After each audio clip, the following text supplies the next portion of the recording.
और थोड़ा स्लो करके देखते हैं।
तो ये एक अलंकार मैंने पहले भी एक बार बताया था, शायद नोट्स दिया था कि नहीं दिया था, इस बार नोट के साथ में दे रहा हूँ।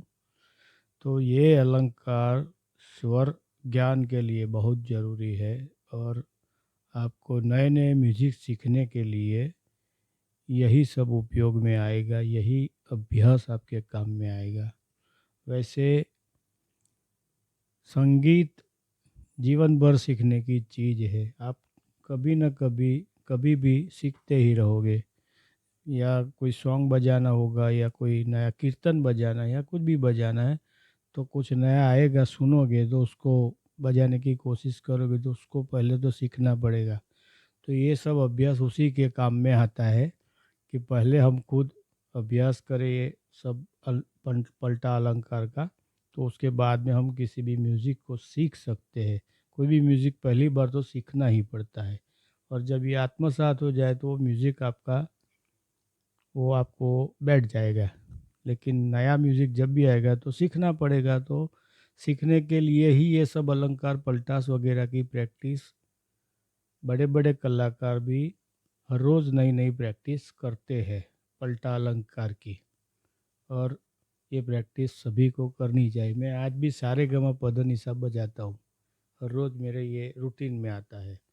तो ये बजाने से हमारा स्वर ज्ञान एक बार तो आ जाता है, लेकिन बाद में उसे कुछ नहीं करेंगे तो स्वर ज्ञान धीरे धीरे जाता भी रहता है ना।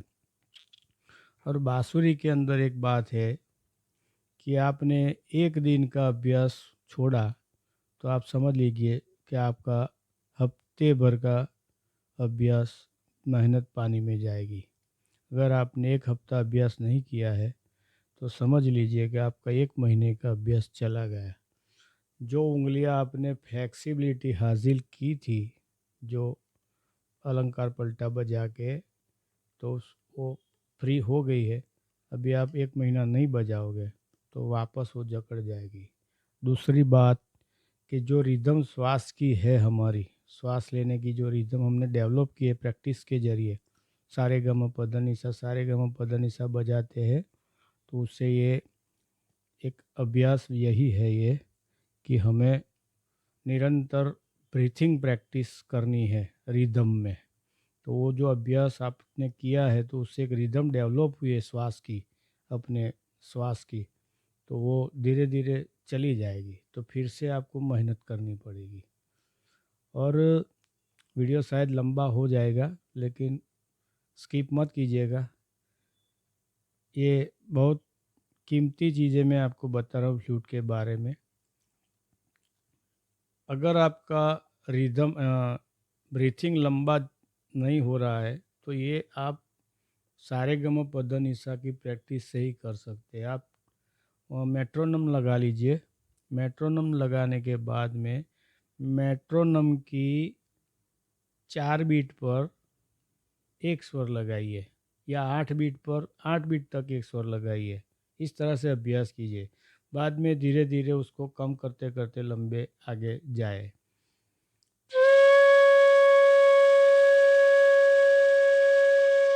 सा